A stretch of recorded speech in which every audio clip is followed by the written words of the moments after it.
Welcome to another edition of Minot Talk here at the Dakotan. It is Tuesday. It's 9 a.m. It's Minot Talk. We're joined by Lisa Hermosillo today. Hi. Guest hosting with us. I really appreciate it. Thank you for inviting me. It's always a good time. Yeah, I was thinking on my drive up that it's got to be around close to an anniversary of our first interview. It is. When you were running in District 38. Yes. Yes. What a time that was, right? Oh, yeah. Great memories, great experience. And now we get to talk a little bit more about that with all the elections coming up. Yeah. So Maybe the whole deal, I'm just going to throw a side curveball at you and ask, what office are you running for? Just kidding. not right now. We have a good topic list today. Yeah. We're going to talk about the Minot City Council races. That's going to be pretty interesting. And really, interviews last week, we talked with Alderman Paul Pittner and Alderwoman Lisa Olson, who both stated that they're not running for re-election. Right. You got Mike Hayes that has stated that he's not running for re-election. So there's 3 seats. It's going to be a very different council. So Absolutely. we'll look at that race and also look at how council is going to change and what maybe some things people should be paying attention towards. Also, over the weekend, there was a DEM-NPL Convention. Yes. So they got their candidates all squared away. So we'll talk a little bit about that. And then at the end of this month, the GOP is having their convention, but none of their big names are going to show up. No. What a surprise. And given how that went back in 2024, I have somewhat of an understanding on why, but at the same time, I feel like they've had time to maybe look at what went wrong and look at how they can fix that. But some of these big names is actually kind of a shocker to me. Right. And I don't know how I feel about that. I think, and we'll talk about this more in depth, but I think the thing that's being most surprising to me on the GOP side right now is how uninterested Governor Kelly Armstrong is in uniting. He is more interested in having the people how he views the Republican Party should be and just focusing on that. And it doesn't feel like he's trying to bring in both sides. And I think that's interesting. Yep. So we'll talk a little bit about that. And then we're also going to throw it back a little bit. And we probably won't spend a ton of time on this because it's really hard to find a lot of history on this. But talk a little bit about that second Walmart that never happened.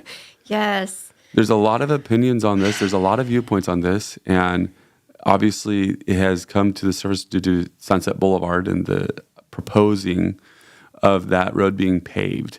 And there's a lot of commentary that has come up on this. So Well, and I understand their frustration with this. This could have been funded and taken care of a while back. Yep. And this has been a very highly used road. And so I was just kind of reading through a lot of the comments and people were saying, yeah, this is great that it's finally getting paved. This is what we wanted. But, in addition to that, now we're looking at taxpayers having to cover that. Yeah. And so they're upset by that. And I don't blame them. And then on top of that, having that second Walmart was a missed opportunity by a long shot. For sure. And it's interesting, some of the quotes that were made by I believe it was an alderwoman at the time that made the comments interesting, and I believe I have that saved, so I'll read that comment. So that'll be a good discussion as well. So let's kick it off here.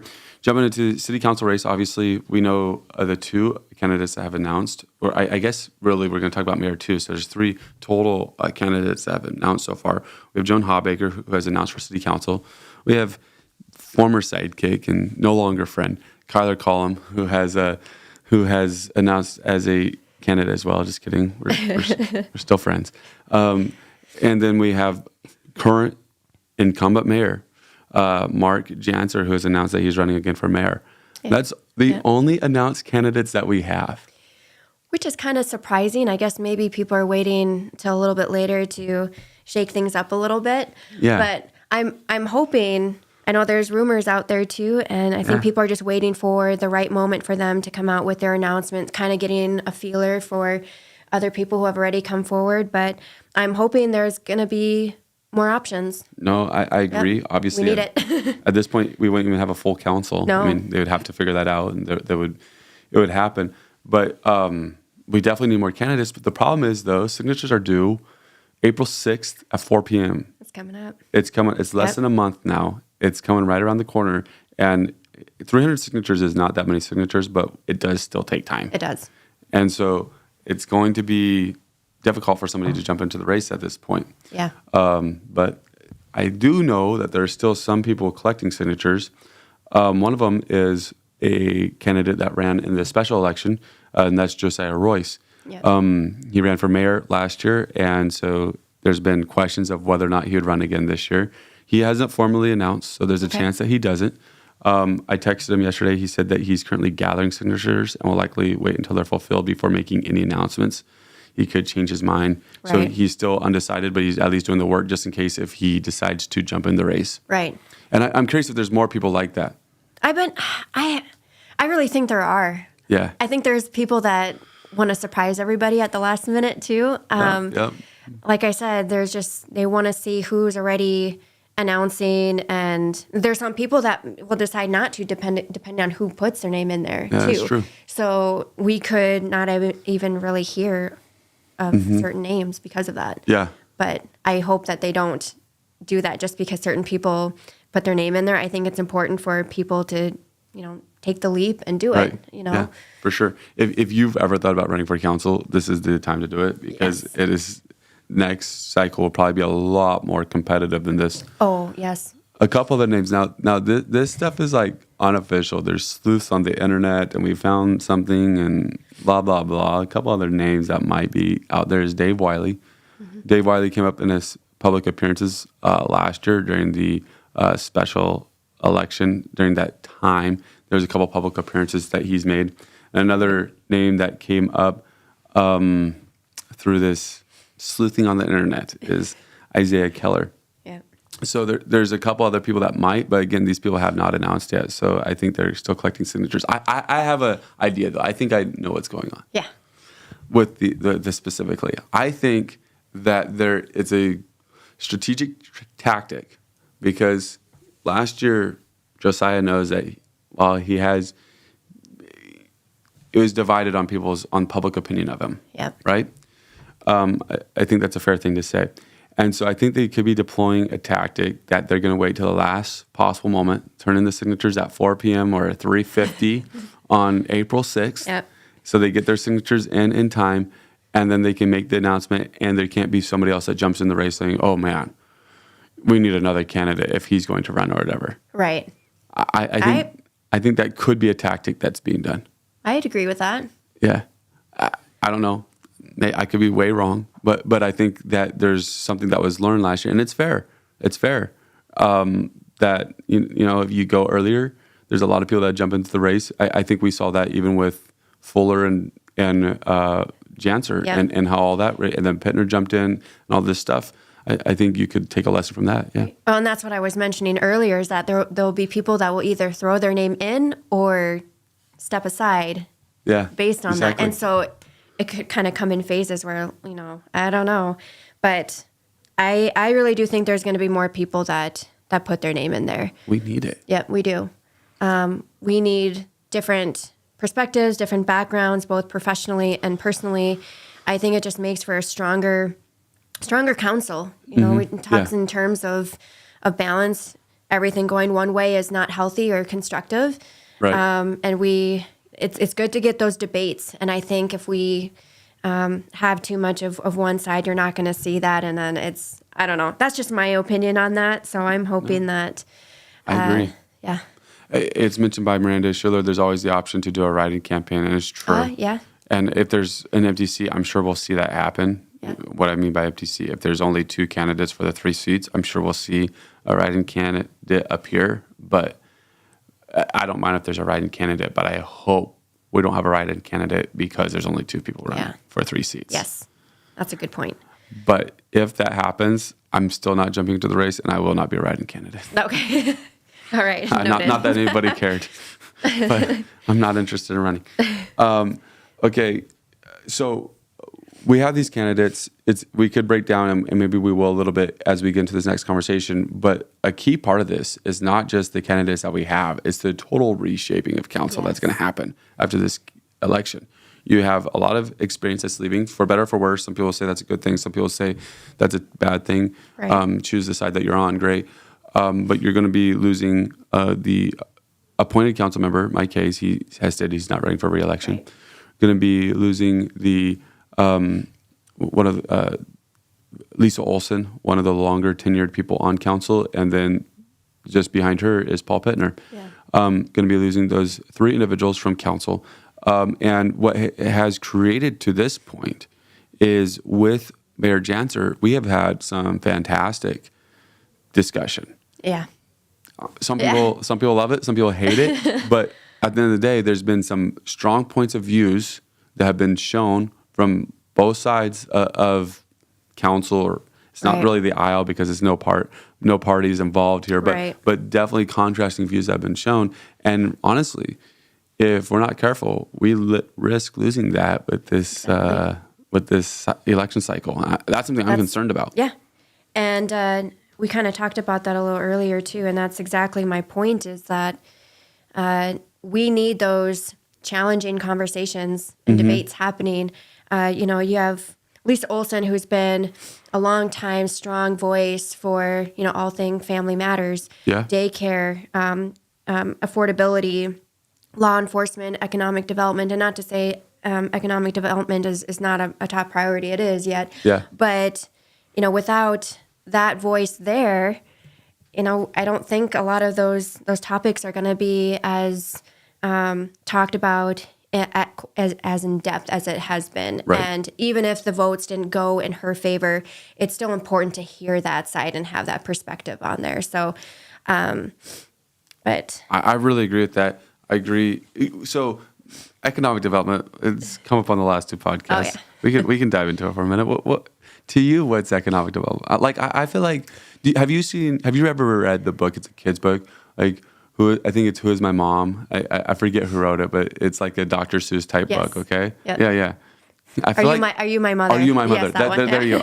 Are you my mother? Yep. Yes. That's what I feel like. I feel like I'm on this hunt for what is economic development, because everyone has a different answer, and I feel like there's some that have gotten close to like fixing it in my mind, but I think economic development in my mind is just a person's value and pride in their city. Okay. If you don't have that in your city, you're not going to go after economic development. You're not going to see why we need to grow either downtown or bring businesses into your own city. And I think that Minot does a great job doing that. I know there was, we might talk about it a little bit later, but Mark Lyman had talked about how much we are really diving into making sure that we have events constantly going on that bring in interest.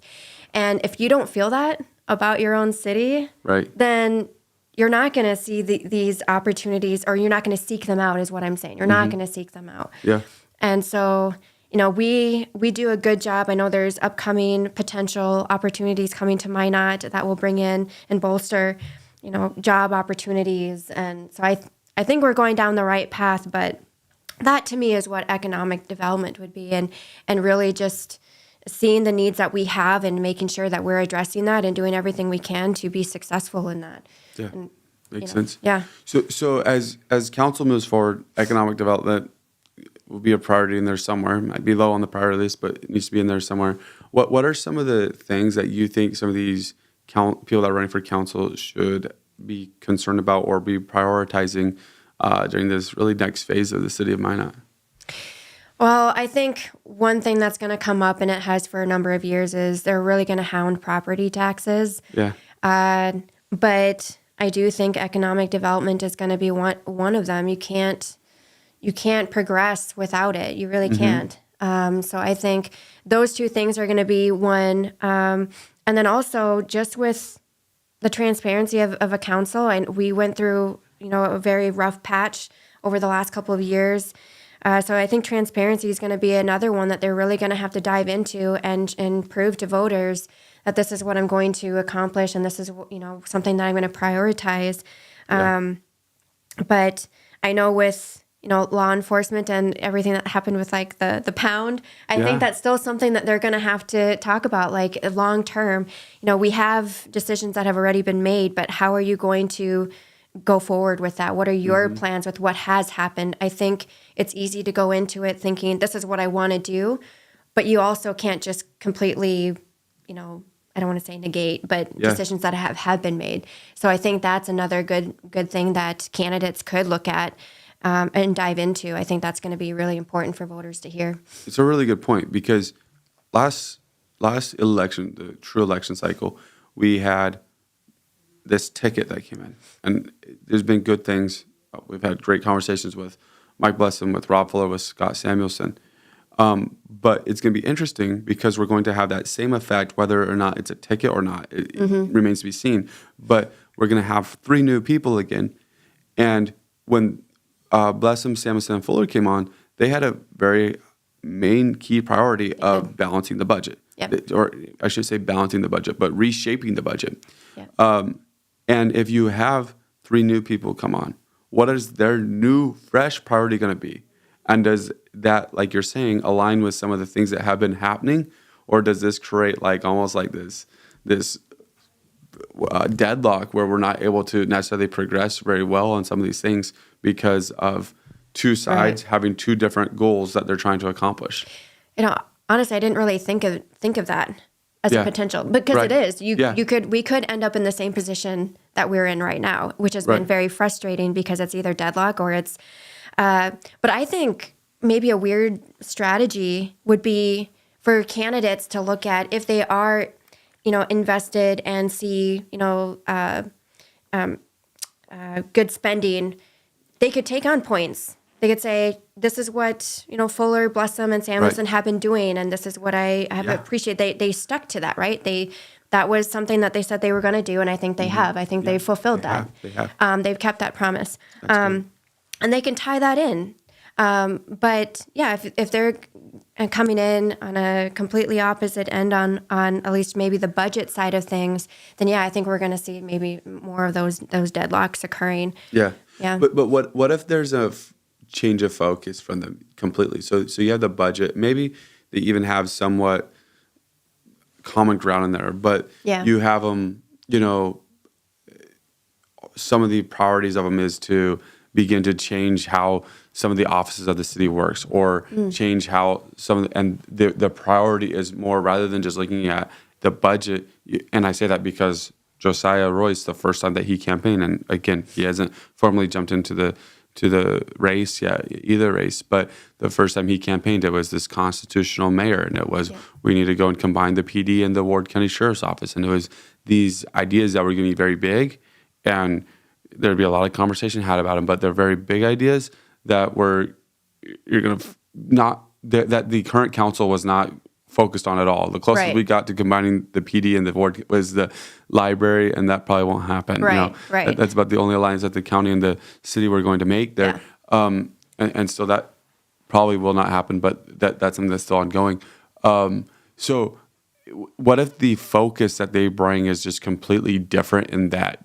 So you have one side that's focused on this, and then you have another side that's completely focused on something else. Is that good for the city, or does that drag it into too many areas? Yes and no. I mean, if they come in with their own priorities, and again, that's going to be highly dependent on if they all come in on the same things. Yeah, like if they all come in with their individual things, and I love when people come in with their own individual ideas. Because yes, while budget and the financial aspects are important, I think sometimes we might get too soaked into that, like too focused on. We can, like you said, be hyper focused on that, where we're missing other things that maybe need changes and to be addressed.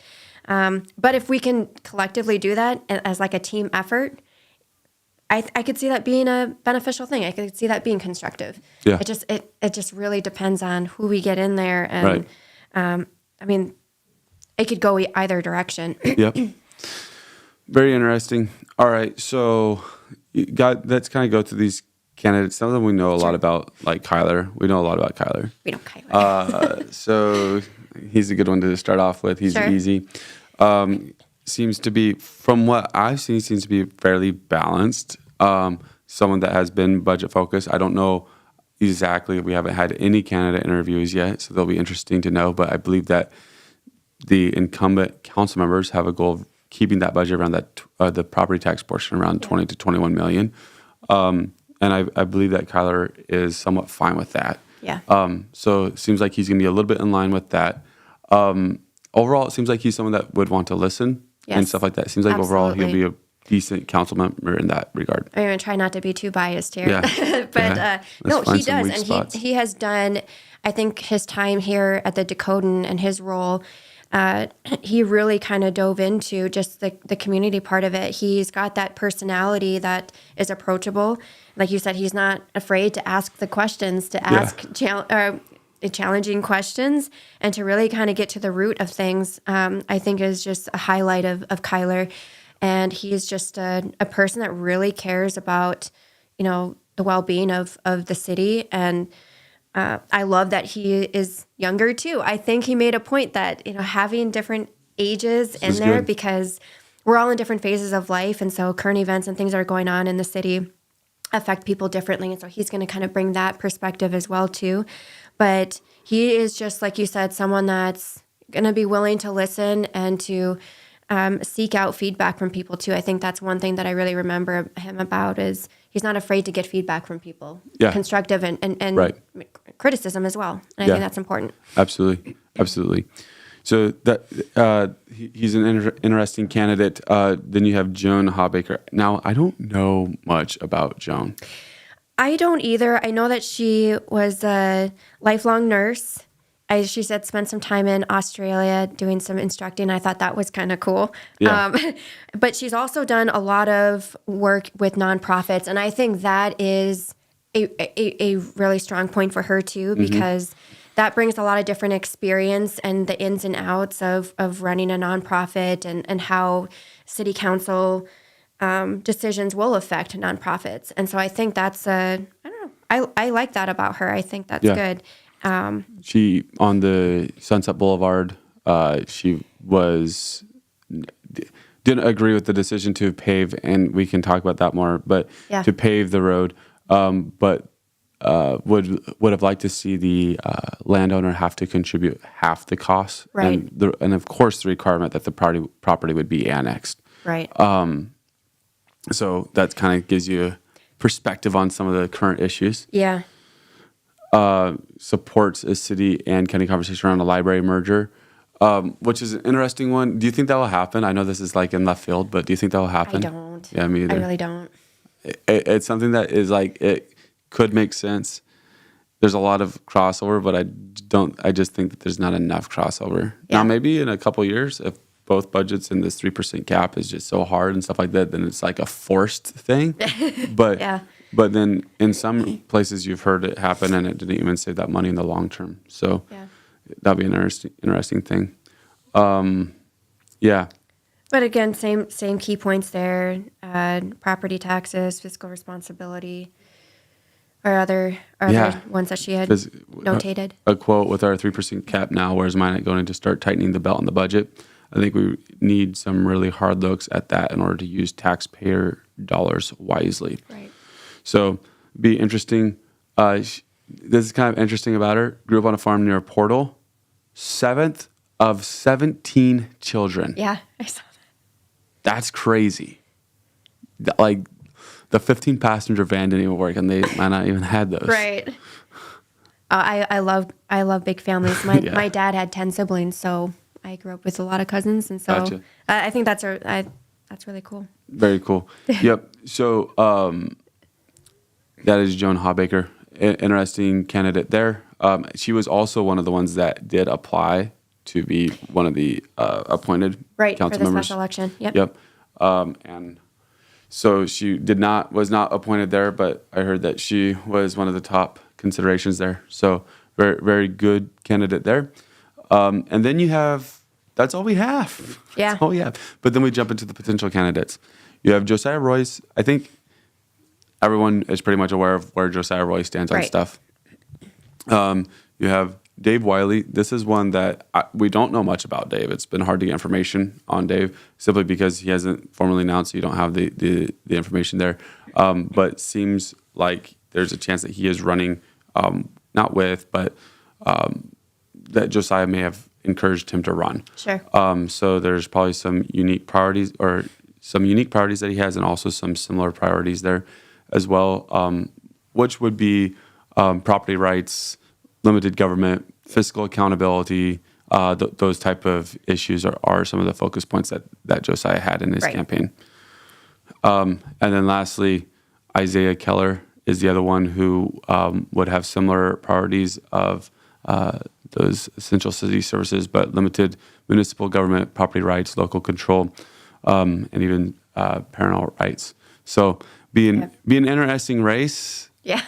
I'm ready Definitely. for signature day, so that way we can get all this, all the information and all squared away. But that's your early look at city council, the city council race. Any we're going to go to break here soon, but any comments or thoughts that you have on it? Last comments or thoughts? Not really. Other than I'm glad that Howe Baker put her name back in there. Yeah. You know, losing the special election, she still is.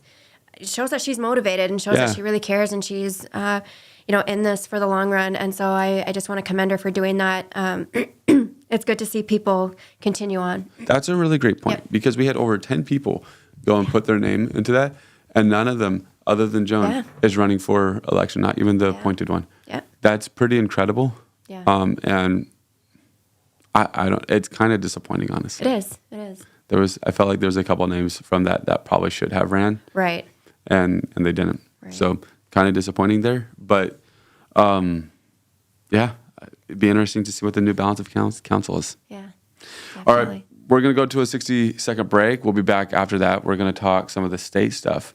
We're going to talk about this DEM-NPL Convention, give a preview of the GOP Convention, what kind of direction that's going to happen. And then we're going to finish it off with some talk about, what about that second Walmart? What could have been there?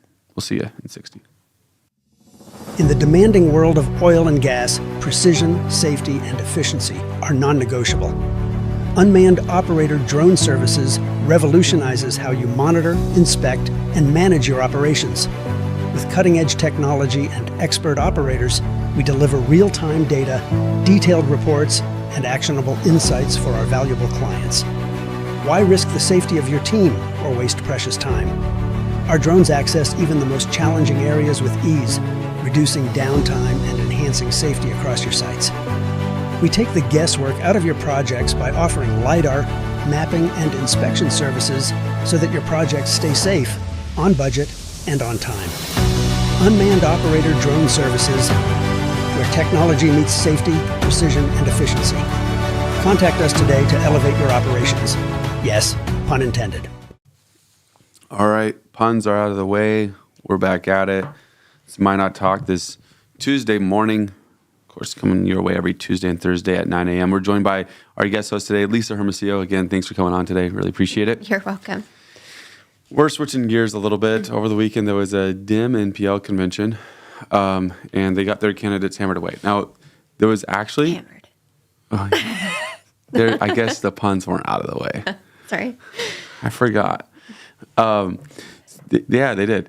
They got him put. Now I'm befuddled with myself. All right, well done. All right, so they were squared away, and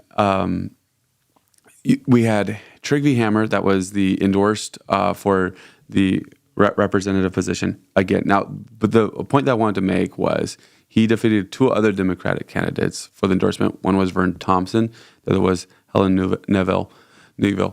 I'm probably saying that wrong. It's what I do. But interesting that this wasn't just a shoo-in Trygve Hammer. This is a change that's happened on the Dem side, where they have had it where they've just been trying to get candidates, and now there's starting to be competition amongst who that candidate is. Is this good or bad? That's good. I think it's great. And, frankly, I hope that Vern potentially even still tries to get signatures. Okay. Because I think that obviously competition and options are healthy and good in any type of race. I think he has a lot of good experience. He served in the legislature. He brings a lot of different background as well. But I think it's, I don't know, am I wrong in kind of hoping that he still goes for it? I don't know. Yeah. But I was glad to see at least three in there, not just one. And it's kind of like your given candidate. Mm-hmm. I don't know. No, I think the competition, is nice. I think that the thing that is interesting to me, and I don't know, we need somebody that's an expert in politics to identify this, is when you're because we have this supermajority in North Dakota with the Republican Party, and we're going to talk about the mess that's turning into. But on the Democratic side, if you're having multiple candidates running for that position, is that a good thing or a bad thing? Does that show is it good that you have the competition, which is normally competition is a great thing? Is it bad because it might feel like people aren't actually unifying around the one candidate that you do have? And I believe in the last election, if my notes serve me correctly, he lost around 69-30. Right. So it was a landslide against Hammer. Yeah. And now they're trying to replace him. Maybe it was needed. I'm not sure if he's been on the podcast, had great conversations. I don't know that or not. Right. Or maybe it's just the natural competition that's good to have in politics, and as it is in anything. Who knows? It's kind of a weird one. Not a weird one, but I think it's weird having the three. Yeah. I think that's the part that surprised me the most. Having the one was like, okay, maybe. And then when there was a third, I was like, interesting. Right. What's going on here? Right. But I think it also kind of shifts the party to look at, what those candidates were focused on and what they would have brought, because I think it gets too easy to just stick with what you've done and what you know, and then it doesn't really go anywhere. And I think that's where the Democratic Party struggles a lot. And so I think it was good to have these other three, because then it just gets, voters thinking, okay, what are my priorities and what has worked, what hasn't worked, and where's, like we had talked about earlier, where's a topic that we haven't really talked about or brought up. Mm-hmm. So I think, I don't know, I'm different on this. I think it's good. I like competition. I really do. No, I think that's good too. At the convention, he criticized Fedorchak and Republican policies, particularly on issues such as tariffs, healthcare cuts, and foreign policy decisions. The tariffs and the foreign policy decisions were probably pretty easy to criticize on. Right. Said U.S. strength should come from alliances rather than military force alone.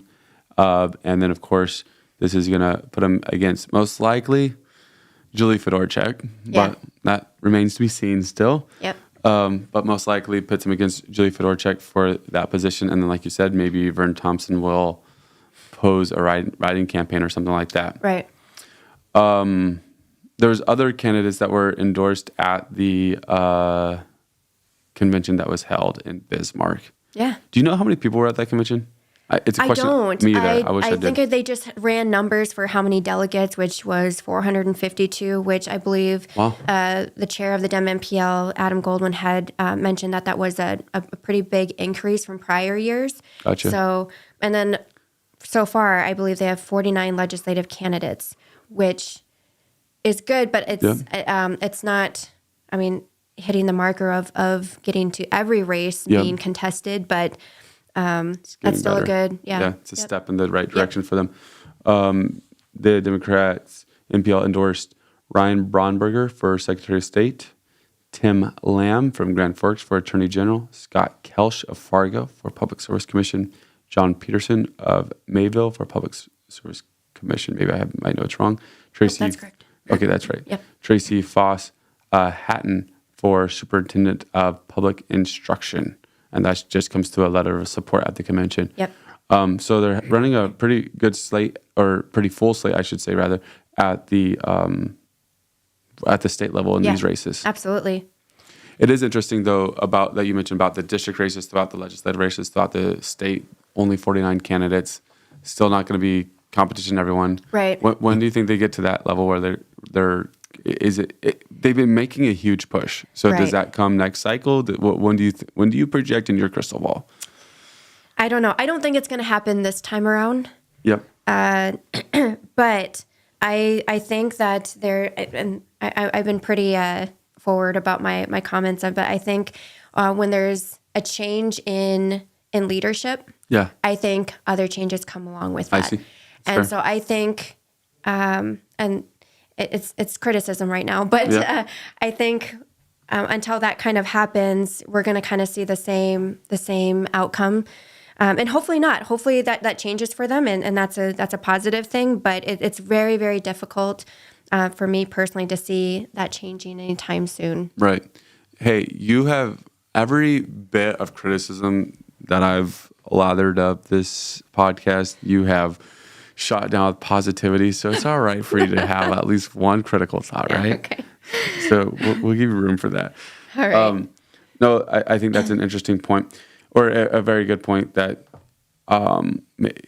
we just talked about it with the representative race, that potentially that, maybe it was good to have competition there, Right. Against Trigby, and maybe it's good to have that at the chair of the party as well. Right. Well, and I think, correct me if I'm wrong, I think it was, Rob Port had put out a pretty highly critical article about the DEM-NPL candidates, I think in particular Trigby Hammer. And he was saying, this is just like a rerun.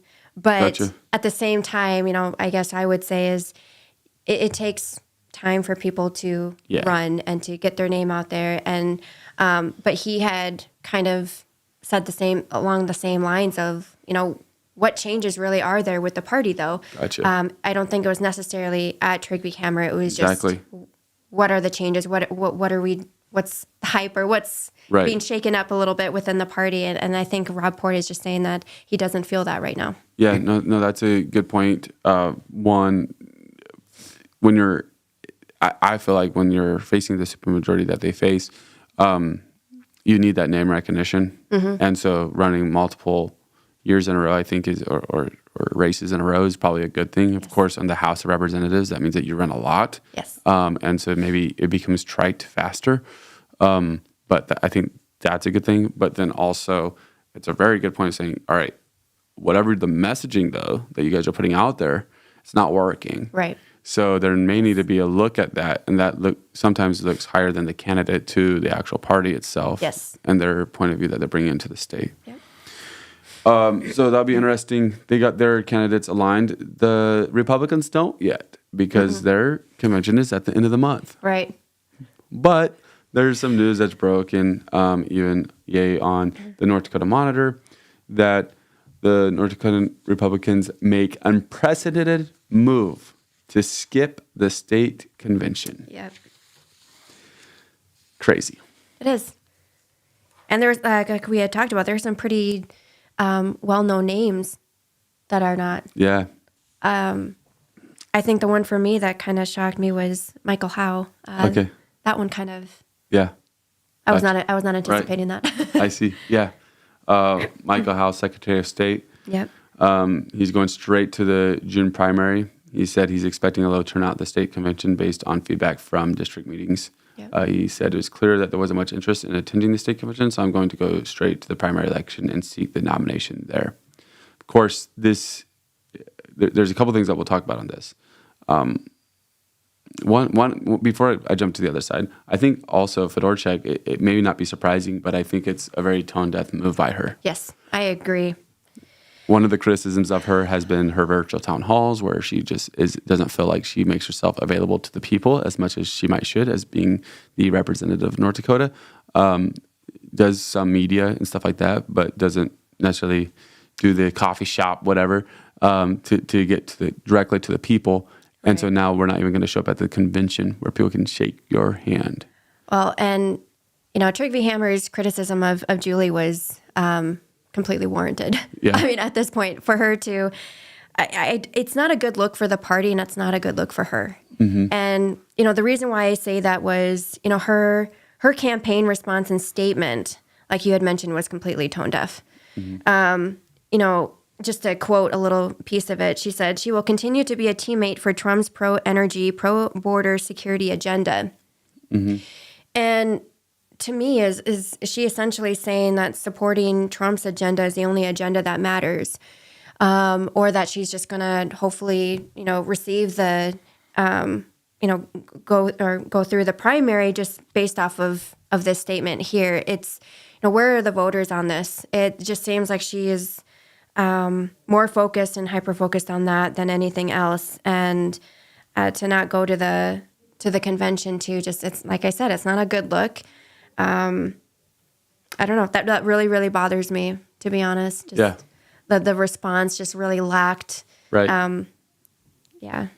I agree. I agree. I think the most honest response that we got from any of the candidates that about not attending was Ag Commissioner Doug Goring. He confirmed that he had skipped the convention and lamented there was too much backbiting and infighting within the party. Yeah. So the other ones are saying, such as Joe Kringstead, who is a public service commission candidate, says, I've been on the road meeting with many Republicans across the state. That'll continue to be my focus, earning the support of Republicans in the June primary and our entire state in the November general election. We already read Howe's quote. There's just a lot of quotes about, just focus on the people. And then Goring's like, there's just too much backbiting and fighting. Yeah. Like, you know what, man, you're right. But you can't ignore it either. And that's what I'm saying is like you would think you would fix those issues and address it and prove to your Republican voters, hey, come to the convention, gain back that trust, gain back that, so that there's more of a unified look and approach to this. But to say, well, this happened at this point and now I'm not going to participate and go back, I just think is, the longer you ignore it, it's just going to continue. And then is this going to become the norm? Is this going to be where the convention's just kind of passed off now? I don't know. Mm-hmm. Yeah, for sure. It's just interesting. It is. Armstrong, of course, called him out at the beginning of the episode. He will not be attending. Instead, he's participating in a friend's wedding.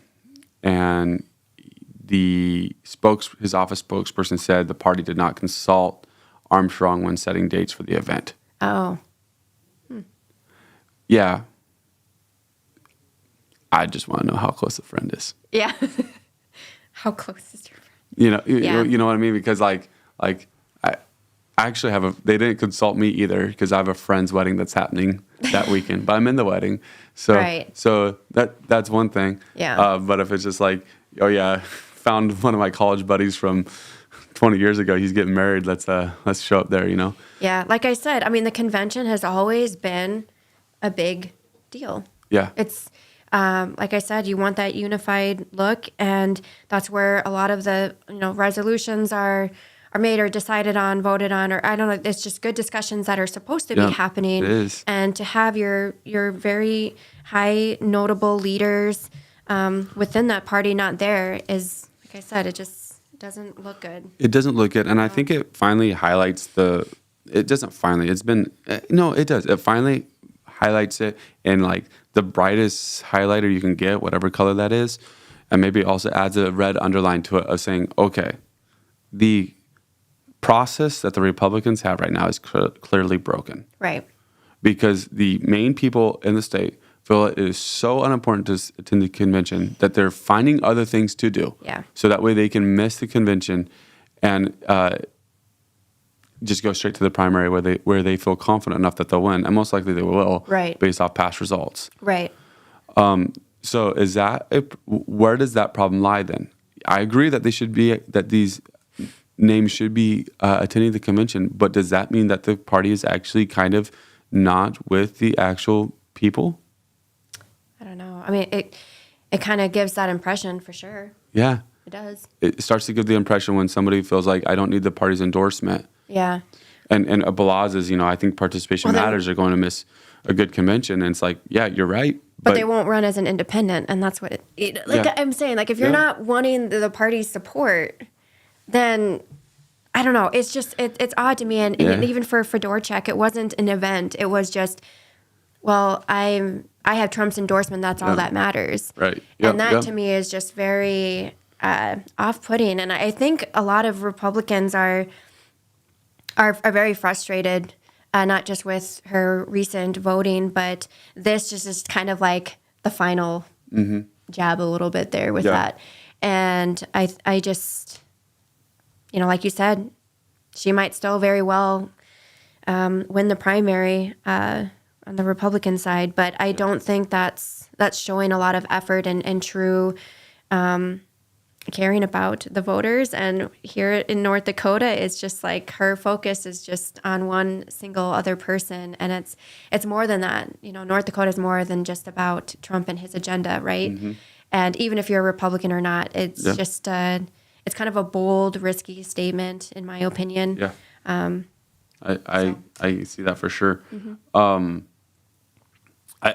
The North Dakota Monitor points out that, of course, Levi Bachmeyer, that he's not going to seek a letter of support for the superintendent of public instruction, which 2 years ago, delegates voted to give a letter of support to Jim Bartlett for state school superintendent. We actually had him on the podcast. It was a very interesting conversation that we had with him.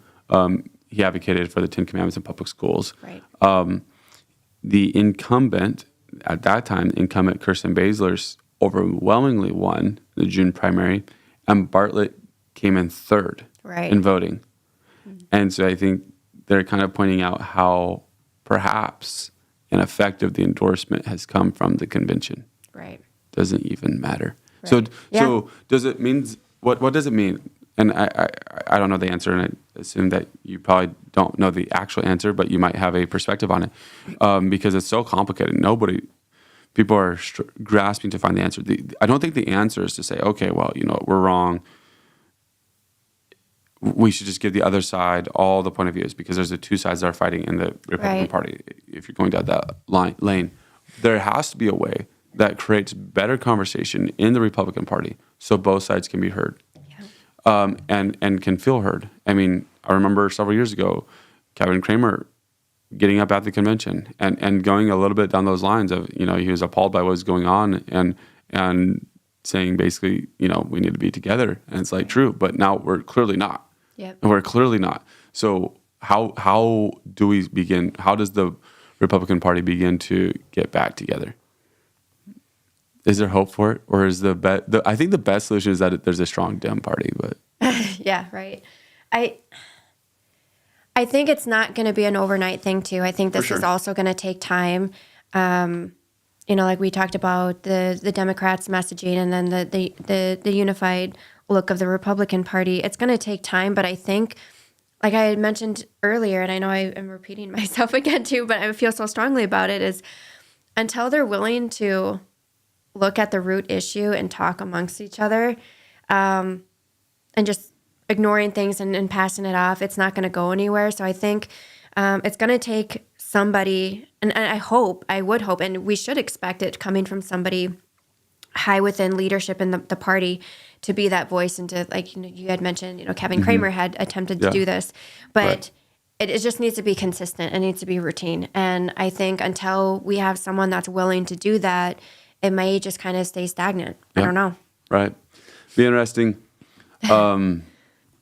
Interesting for sure. So it's something to keep an eye on. It'll be interesting to see, and it probably won't happen because the amount of delegates should still be pretty high for the Republican. So the numbers should still blow the Dem convention out of the water. But because it's a Minot, from my understanding, Minot typically has a lesser turnout. Mm-hmm. And North Dakota Monitor reported that the DEM convention had 600 attendees. Oh, okay. So it'll be interesting to see where that balance falls. I was going to say, do we know what that was in comparison to previous years? Yeah, I don't. Okay, all right. You asked too good of questions. No, it's okay. Something I probably could have researched too. But yeah, it would be interesting. But I think that the Republicans sometimes have over like 1,000 delegates. It'll be interesting to see how that plays out. But very interesting. All right. Any more stuff that you want to talk about at the state level? Any comments that I missed or anything like that, or that we missed? I don't think so. Okay. Well, there's only one. Well, there's a couple little things, but one main thing left that we had that we were probably going to talk about, and that's that second Walmart on Minot's North Hill. Yes. Oh, what could have been. Of course, it is really hard to find information on this. Right.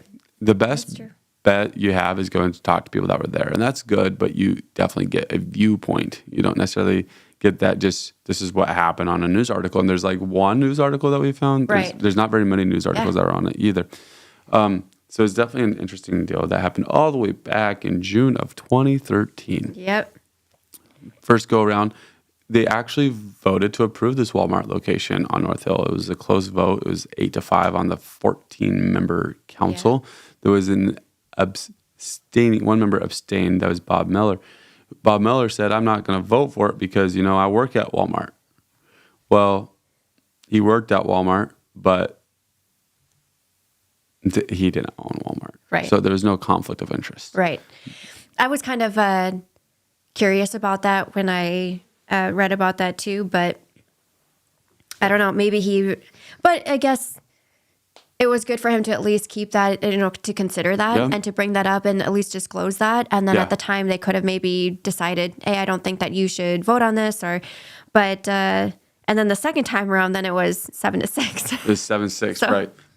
After the first time though, there's a quote that I want to read after the first time, and it was from Amy Millen, who was a council member at the time. She said this: 8 months ago, I would have said I would have voted for this project, but I've done a lot of soul searching. I've done a lot of research. Will a second Walmart store draw new shoppers to Minot? Is there an economic benefit to having a second Walmart in Minot? No. Every penny will go out of state. Which, strong comment, because that's not true. No. Every penny wouldn't go out of state. There would be employees that would be hired there that would be local, and those pennies would stay in state. Right. So your profits would go out of state, but then secondarily you get into the bigger discussion of that's not necessarily a bad thing all the time. Like, yeah, we want to support local businesses, but we also want to have the big box stores, which then also help you get more, grow your city. So there's two sides to that. Nonetheless, that was a comment that was made after the first one. There was a lot of discussion about concerns with the more traffic that might be coming. Yeah. But now you have a high school that's up there. Like, it seems like the traffic would be pretty bad now too. Yeah. Other repercussions of living next to a major retail store. One resident spoke for her 11-year-old daughter, who worries that the noise and bright lights would keep her awake at night. So definitely a lot of different concerns that were voiced here. On the first vote that happened, I believe it was June. It was in June. I don't remember the exact date. This article was written June 3rd. You had only 2 current council members that voted. Yep. For it, you had Lisa Olson. Yep. And against it, you had Mark Janser. Yep. But that would change. You mentioned there was a 7-6 vote. Yep. On the 7-6 vote, it would look different. I believe both of them voted for it on the 7-6 vote. Isn't this crazy? Both of them voted for it. But what's crazy is that it went 7-6. There was a ton of change in council that happened between the first one was June, the second one was July. Yeah. It was just a month different. And when it came up the second time, there was a ton of change of votes that happened because Janter flipped his vote, but several other people flipped Right. their The no's. opposite. Yeah, it would be 3 flips. Just kind of makes you wonder what was the defining moment or conversation that they had that they decided to switch their vote. I mean, I don't know. I guess I keep thinking I don't think it would have been completely pointless. I mean, I do shop at Walmart, and especially on the weekends, it gets crazy. Just like any place you go to on weekends gets busy. But and honestly, just for the base population, I think they would have. I mean, you're talking, I always forget the total population of base personnel or families that live there, but just the convenience of having the bypass right there. And being able to get right back onto 83 and head back. People do like the shorter distance of travel than to have to travel down south. But I don't think it would have. I think it would have been really useful and helpful for families. But I understand the lighting issue. But I think they had tried to. I think someone had actually brought up that they were going to put in a type of barrier, or they were going to try to alleviate that or to minimize the lighting in an attempt to say, hey, we've heard this concern, but this is what we can do about it. But I just don't know where it went from there. But and it wouldn't be that many houses that were affected. Oh, yeah. See, yeah, no. Because it would be basically one house at the end of every street that would be there, and then it's close to the church that I attend. Right. So there would be no lighting concerns with the church. So Right. so it's just things that people I'm sure they feel them genuinely, but it's just things that they come up with about what ifs. Right. And once it's there, you can't get it out. So you definitely want to bring them up before it happens. I mean, take that into comparison, though. We have, 3 marketplaces in Minot? Yeah. So, I mean, essentially, sure, it's not as large scale as what a Walmart is, but was there really a need for that as well, if you look at it that way? 3 marketplaces in Minot and on North Hill. Yeah. You go, there's a street, and on one side is houses, the other side is marketplace. Yeah, see? Yep. I mean, there's a good amount of shopping buildings and facilities out there too. So, I mean, look at the lighting from Minot North right there. Yeah, for sure. I mean, if we're just, focused on the lighting part of it. But no, you're right. I think it would be very helpful for families to not have to make that drive to Bismarck. I think the one in Bismarck would probably float and sustain itself just off of the population there too. Yeah. I was thinking about Costco or something similar to that is what I'm getting at. So, yeah. Looking at the man, I sent you this yesterday, these meeting minutes, and I cannot find my notes in them at all. But nonetheless, what was interesting about it is when we were looking at it yesterday is that they approved one portion of it and then they didn't approve the next portion, I believe. Right. But I can't find my spot on that. So oh well. Okay, I found it. Oh, okay. Here we go. So they approved, there was a developer agreement, traffic signals, and road improvements. They approved that portion of it, and there was 1 nay and 1 that abstained. And then the next part was annexing the Magic City Walmart in, and that failed. That was on second reading, and that failed. And it failed 7-6 with an abstaining vote. They needed 8. The city attorney reminded council the request would need 8 affirmative votes in order to pass, and an abstention vote is considered as a negative vote. So essentially it failed 7-7. So it was a close vote. They were 1 away, and didn't happen. That's always the sad part when it's just by 1. Yeah, it's by 1 vote. And this is one of those deals where history rewrites itself, or not rewrites itself, but history shows itself. I don't know. 2020 vision is the best vision, right? And so I don't know. It is definitely one of those sad things, but yeah. Who knew that we would come swing back to this because of a road? Because of one road, Sunset Boulevard. Yep. That one, the council voted to pave it with the understanding that it would have to go back before council. I don't think the road's going to get paved. You don't? No, I don't. I honestly don't. Now I'm realizing I'm in the minority of this. Yeah. And so public perception may defeat me there. But in that the public is starting to perceive that it will get paved, so it's going to be maybe difficult for it to not at this point. Who knows? I think it's going to be a bittersweet thing. I think it sounds like, just based off of comments and from conversations that I've had, that the majority want it paved. They do. And they've been wanting in that for a while now. Yeah. But it's just at the cost of it. Right. And then the frustration of, well, this could have been done years ago. Yeah. But will the landowner allow his land to get annexed into the city? Right. Because if that doesn't happen, it's not going to get paved. Yep. Is the landowner willing to put any money into it? Because if that doesn't happen, then they may pave the road, but they may not go and do all the infrastructure stuff that'd be required. And so I feel like there's still a lot of questions that are around it. And I just don't know that it will happen. If there's a development there, then it will happen for sure. Right. But as far as just the city just paving it and then hoping that the development happens, I don't know if that's going to happen still. That's my viewpoint, and I know I'm in the minority on it. I think it's going to be one of those things where we get what we want, just not the way that we want it. Yeah, that's fair. So it's like, that's fair. Get the paved road, not the way that we want it. We're going to maybe potentially down the road get a Costco or a Walmart, but just not the way that we wanted. Right. And for sure. Interesting for sure. Corey Long says that he actually listened to that meeting all the way back in 2013. Sorry, Corey, it would have been great to have you tune in for that, but it's been a good episode. Yes, thank you. A lot of good information talked about. So appreciate you coming on and breaking it down with us. Yeah, thank you. Absolutely. We'll be continuing the conversation. Should have another great podcast. It's coming Thursday, 9 a.m. And then City Council is happening on Monday. Yep. So we finally get some fresh food to digest and to break down. So that'll be good. All right. Thank you for watching this episode of Minot Talk here at the Dakotan. We are live every Tuesday and Thursday at 9 a.m. We'll be back this Thursday, 9 a.m. Be sure to like and subscribe. Join the Dakotan community. Thanks for watching. Have a great rest of your day.